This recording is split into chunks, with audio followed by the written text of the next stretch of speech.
Hey guys, welcome to Journey Podcast. I'm your host, Smitha. You're going to hear a new segment in Journey Podcast as Coach It Forward. Hope you guys enjoy. Hello everybody, I have Boomer Perrault with me today. He is an in-person and online health and fitness trainer, helping those who have desk jobs get out of pain and get in shape. Boomer is a certified pain-free performance specialist, TRS Movement and Mobility Specialist, and Precision Nutritionist. Using his own personal experience of dealing with pain and nearly 10 years of education, Boomer is here to serve others and help them live a healthier and happier life. Thank you so much for being here. Welcome to the show, Mr. Boomer. Yeah, I appreciate it. I was actually prepared to give that whole intro myself. So that just saved me about 30 seconds of talking. That's fine. Please go ahead and tell. In your introduction, you mentioned that you were in pain by yourself and you did this education and you are trying to help others. Please start with that, explaining what was your self-experience for your work today. Yeah, so just to give my full background, and this dates back to really since my early teenage years, I just started to develop a lot of joint pains. Like my mobility restrictions just were incredible. I could barely, squat down, do much. I was still athletic, able to move around a lot. I played basketball growing up my whole life, but I definitely had those constant aches and pains in my knees, shoulders, ankles, wherever it was. So that was throughout my teenage years. Then at the end of high school, I stopped playing basketball. And that is when I started to work out, lift weights. And like most people that age, it was really to just look good for, the girls and everything. And similar to a lot of people that age as well, is I got some results and I started to fall in love with the whole process of working out. So of course I thought, I guess I can be a personal trainer then. And so I got certified and I pursued a career in that in my early 20s. But it was not too long after that I found out that just because you like working out and just because you can get yourself results doesn't make you a good coach. So I actually was not a very good personal trainer in the beginning. I ended up switching careers and going into something completely different throughout my 20s. But throughout them, I continued to learn, continued to work on myself because I was still dealing with the mobility issues. And just a couple of years ago, I've really gotten a good grasp on how to fix my own body, as well as just a whole entire decade now of education on just health and fitness in general. And so I was like, you know what, let me, give this a second go because I truly do love this. So now with more education, now with really figuring out how to help myself feel better and everything, I've made it a bit more successful in these last couple of years. So that's how the Healthy Movement Blueprint came about. I gear more towards, as you said, helping people that sit a lot, get out of pain and get in better shape, mainly because that is what I was dealing with. And that tends to be very typical with a lot of people that are therapists or, whatever it is. You tend to deal with something and then you figure out what works for you. And you're like, you know what, I enjoy this. I'm passionate about it. I want to help others get out of whatever it was that I was dealing with. So that is why I gear more towards that movement and mobility side, more so than the just typical weight loss, muscle building trainer. Not that that's bad, and there's a lot of great ones, and I do stuff like that, but I think it's important to focus on the movement and mobility aspect because you can look great, you can achieve whatever aesthetic goals you want, but you can still be in pain. So that is why I focus on that. And just a great example of the typical person I work with, or why you can have pain, aches and pains, even when you look to be in good physical condition, is the most typical client I work with. And the most typical human nowadays really is just someone that sits a lot, has a very sedentary life. I think the average now is it's definitely over 10 hours. I want to say it's around 12, and people sit, up to 14, 15 hours a day, which is crazy. And what happens is when we sit, because our legs are now in that elevated position, our hips are flexed. Our hip flexors flex our hips. So of course, when we're sitting, our hips are in that state. They start to get very tight. When we're sitting in a chair, oftentimes we're doing something in front of us. So not only do our upper backs, our thoracic region, that's just the thoracic part of the spine, get very stiff, but we tend to develop that rounded posture. And so when it's in the beginning, when you're sitting, it's not that big of a deal, but when you're doing it day in and day out for 8, 10, 12, 14 hours a day, the simplest way to put this is our body will now recognize that rounded posture, that shortened hip flexor state as our natural go-to position. So instead of having that good posture, that good hip extension and mobility that we used to have, now our body's like, oh, well, we're always in this shortened hip state. We're always in that rounded posture. That's just what we're going to develop as our go-to. So now you start to get those mobility restrictions, those postural inefficiencies, and that because you're starting in now a less than ideal position, and I should put quotes around that because there's no perfect position. Our body's supposed to move in many different ways, but because we are starting in those positions, anytime we start to move, we're already starting out of whack. So our movement is, again, I'll put quotes around it, out of whack. So for example, let's say you're going to pick something up off the floor. Instead of doing it by pushing your hips back and bending your legs while keeping a neutral spine, so all the movement's coming from your legs, now we start to move by just rounding our spine because our hips are so tight that we don't have that mobility and movement through them. So what happens is our lower back starts to take over.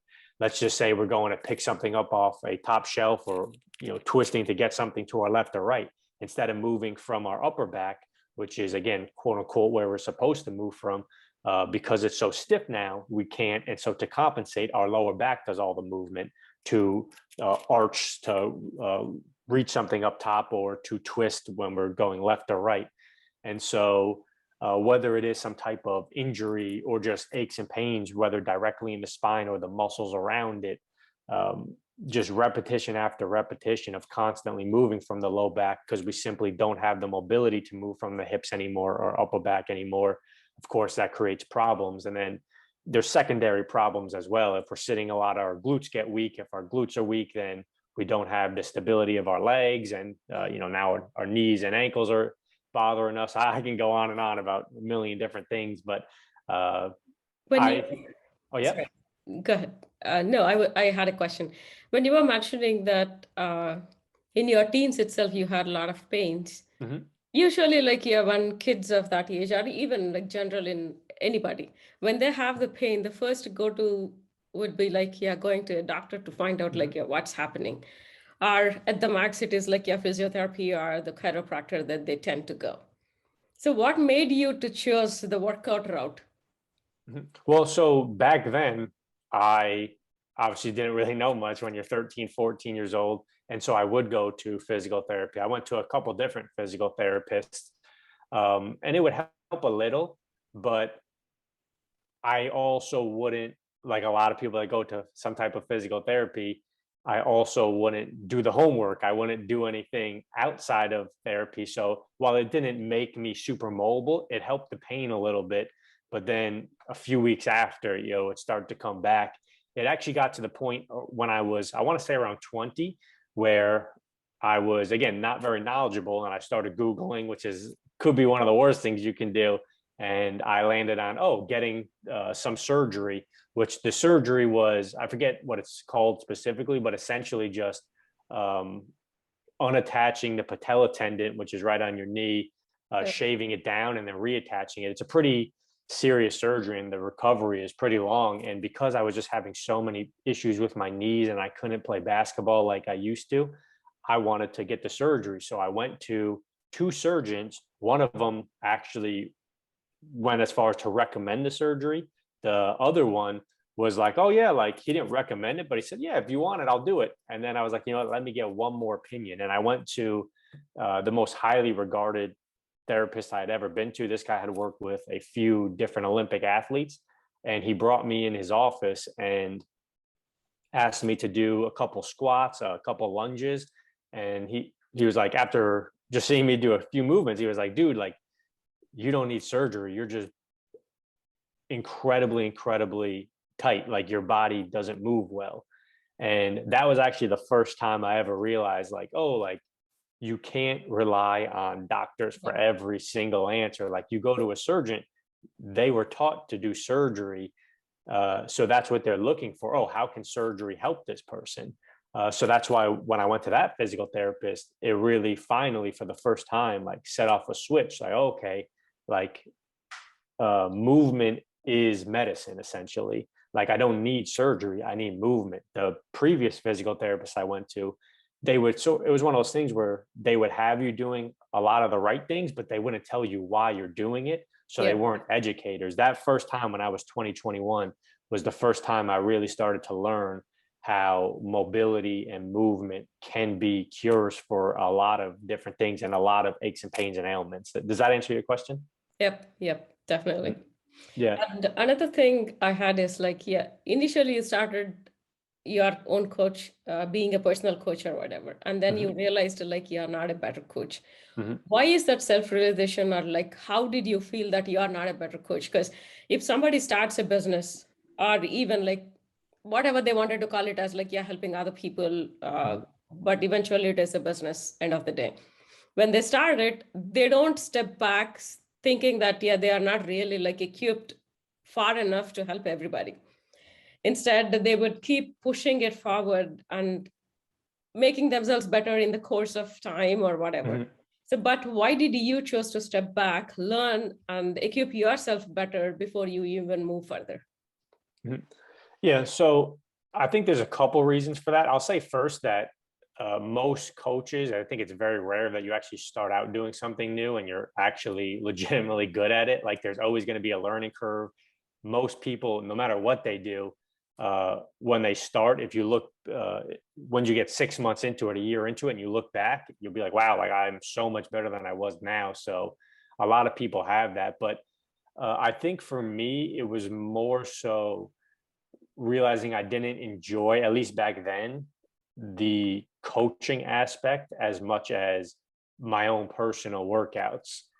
And then also a bit of it too was I have always had a lot more now as I'm older, but even back then, I think I had a bit more of just overall self-awareness than a good amount of people. So even when I did enjoy coaching a certain demographic that could do those more super intense, crazy workouts that I was doing in my 20s, um, I was able to see, like, okay, well, I'm doing these for a specific goal, and this is all I know. Like, these are the only types of workouts I know. So when I was working with somebody else with a different kind of goal, I was just putting them through a sort of like a slightly varied routine of what I was doing for a different goal.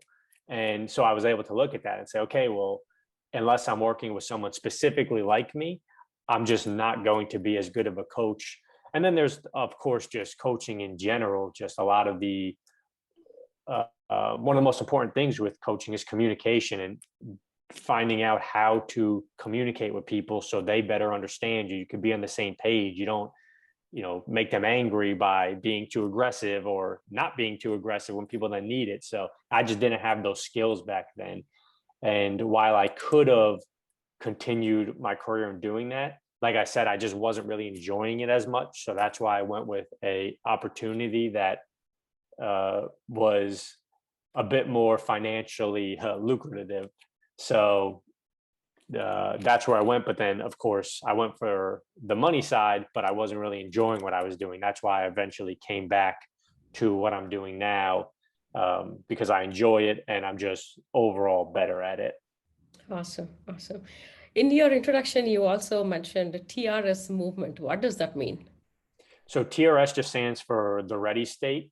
It's just a company that provides a certification, Okay. particularly around movement and mobility. So, it's funny, when I first started, when I was 20 years old, most people, when they're a trainer, they get certified as a personal trainer. CPT is what it stands for. But I think And I got that when I was 20, but through International Sports Science Association, ISSA, which is not at the tippy top of the recognized companies to go to for that certification, but it's up there. And I could tell you through these other certifications that are less well known, I have learned so much more from them and gotten so much more out of them than I ever did from that the typical sort of certified personal trainer certification.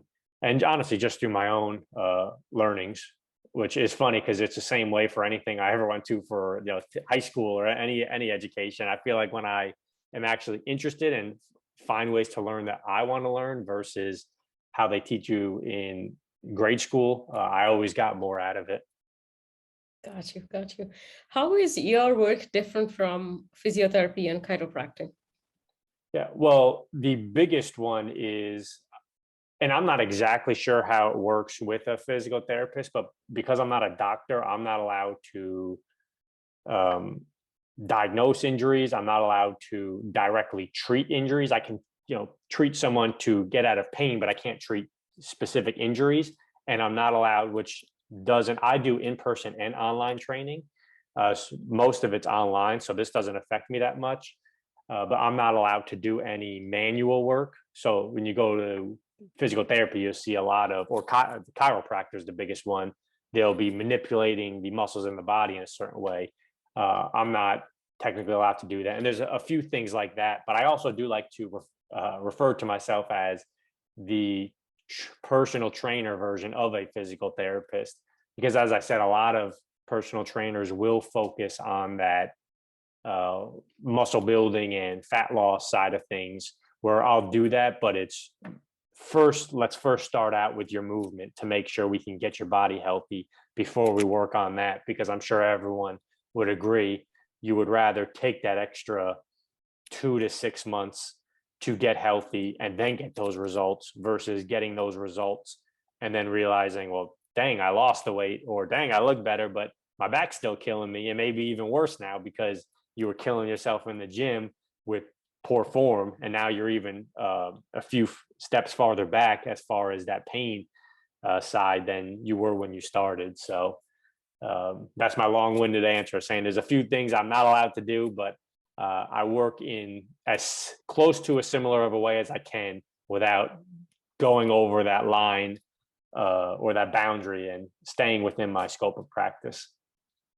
Got you, got you. Thank you for the clarification. Yeah, please Mm-hmm. go ahead. You were saying about how you were doing this treatments, or like, yeah, this workout sessions. Please go ahead. Yeah. So just a typical way I'll work with somebody is, so going back to that person I was talking about that might sit a lot, and then all the things that happen to the body.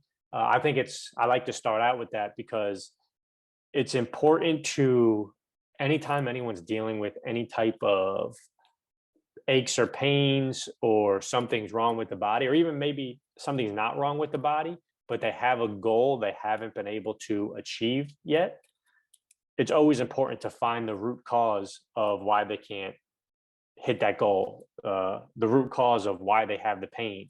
So a lot of people might, they'll reach down to pick something up off the ground, and then their back will go out, and they go to the doctor and they say, oh, like, I hurt my back because I went to go pick my kid up off the ground.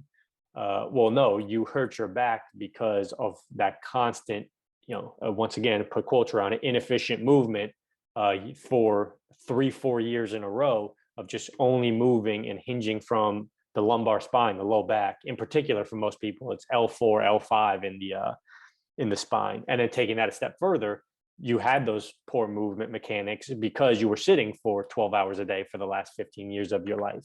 So you didn't hurt your back because that one time you went to pick up your kid off the ground. You hurt your back because you were sitting a lot. So I think it's always important to find the root cause, because if you never address the root cause, if you just always work on fixing the symptoms, if you don't fix the cause, the symptoms will always come back. So when I work with somebody, and taking that person that sits a lot with back pain as the example, we will find if they do sit a lot or whatever it is that is causing the back pain. And then once we're there, we will do a full body assessment. And when I say we, if I'm with them, it's we. If it's online, then I send them a video tutorial of the assessment, and then they perform it, just so we can find all of those imbalances that may have occurred now from sitting for 12 hours a day. Usually when we sit or even stand, we tend to lean to one side or the other. So a lot of people may have one leg that's a bit stronger, maybe some muscles in the low back, one side's tighter, one side's a bit looser. So finding all those imbalances, finding any restrictions that have occurred throughout your day-to-day life, like maybe now your hips are tight, your ankles are tight, something, any type of weaknesses. As I said, when you sit a lot, your glutes tend to be very weak, and just finding all of those from head to toe, and just to one, see where they are, two, to see if any of those could be the cause of what you're dealing with, and then three, of course, to address them. It's important for people to understand too, is that pretty much every single person on this earth does have some type of imbalance, some type of weakness, restriction. It doesn't automatically mean you're doomed, you're going to end up with back pain, you're going to end up with an injury or something. No, it's common, but it's still good to work on those things to make your body move as efficiently as possible, and at least decrease those chances of you having some type of aches, pains, injury, or whatever it is. So once we have determined what the root cause of your issue is and figured out where you have those imbalances, those restrictions, those weaknesses, then we come up with some sort of routine to start working on those inefficiencies we have found out, as well as starting to work towards your goal of whatever that may be, whether it's, weight loss, whether it is getting out of back pain, whether it's just feeling better. But like I said, for me, it's always important to, work on that movement, work on those inefficiencies. If not first, at least with all those other things. I've worked with one person that was solely about losing body fat and getting stronger. And I made it clear probably like 5 or 6 times, almost like obnoxiously, okay, like I don't recommend us doing this, whatever it was, because I know, for example, you don't have good enough hip extension to get into these positions. But if this is what you want, at the end of the day, you're the boss. You're telling me what you want me to do. So of course I won't, put anyone in a position where it's dangerous, but if someone wants to take, a bit more of a risk and say, oh, like I know I don't have proper hip mobility to do a full-on deadlift, which is just picking a weight up off the ground essentially. But I could do it well enough where I just want to start this without doing all that, to some people, boring, mobility type of thing. So yeah, that is essentially how I will work with people and help them, as I said, get out of pain and get in better shape. Got you. So was there any challenging kind of a case that you dealt with?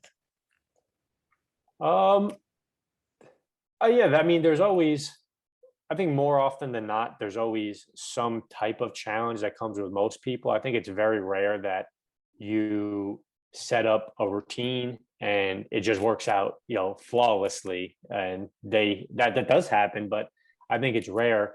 So I should say too, that whenever I work with someone, we are in constant communication in various forms, whether it's text, whether it's email, doing Zoom calls, to make sure we are on the best possible path and have the best routine for them, because everybody's different. So you could be the best personal trainer in the world, and 2 people can have the same exact problem. You give them both the same program, but it works 95% well for person A, and then person B, it works 60% well, just because they are different people. They do have different bodies.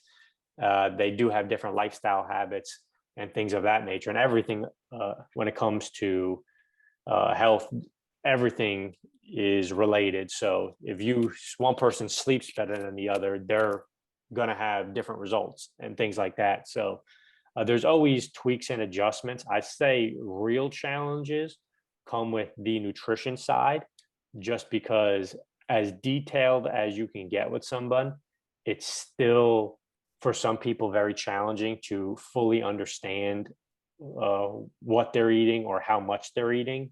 So it's very, very common for people to not even realize it, but they just always overeat than what they think they're doing. And so even if, as I said, you come up with a great detailed plan of whether it's counting the calories and their macronutrients or just going off of intuitive eating or hand-sized portions, there's always going to be a big, not always, but a lot of times there's going to be a big learning curve for people. So I would say on the nutrition side, that is where you will find the bigger challenges. But again, you expect things like that. So almost always those challenges are resolved. This won't be directly related to exercise and training, but obviously in today's day and age, a lot of people are still less active than they were previously. You might be somewhere where gyms are still closed down, or there's some type of lockdowns and restrictions, or you still just aren't comfortable enough to go out. And so just a few very, very quick tips to how for you to, build up your immune system and get stronger or healthier, I should say, is one, just find ways to move. You don't have to have a gym. You don't have to do full-on workouts. Just move your body more than you are now. If you're literally doing nothing, start with doing 5 or 10 minutes of stretching and 5 to 10 minutes of walking a day, and build off that. Get your body moving. That will not only help you physically, but it will help you mentally. Number 2 is sleep. The more there research that comes out on sleep, the more I start to think out of everything you can do for your health, it is probably number 1. So really focus on getting that 7 to 9 hours of sleep, which most people do not. And not only get that amount, but also work on that quality sleep. So don't have a TV playing in the background and falling asleep to it. Make sure your room is as dark as it can go. Make sure it's at a temperature that is good for your body temperature. Usually that is between 62 to 68 for most people. If it's any hotter, then the quality of sleep is going to go down. And if it's colder, the same thing. So work on that quantity and quality of sleep. And as far as the nutrition, just start with the basics. If you eat a lot of junk food, replace a couple servings of junk food with fruits and vegetables. Focus on getting the water amounts, or a good water amount. These are just very basic things that a lot of people don't apply, but if you apply them, you will over time start to see a little bit of progress with your health. And then you just work off of these things. This is just a very basic baseline of where to start. So you work on those, and eventually, you will start to get somewhere. But you got to start somewhere. You got to do something to actually get a bit healthier. So. Okay, thank you for tuning in, and you can find me on all the socials at Smitha and the show notes for any resources mentioned. See you next week. Take care.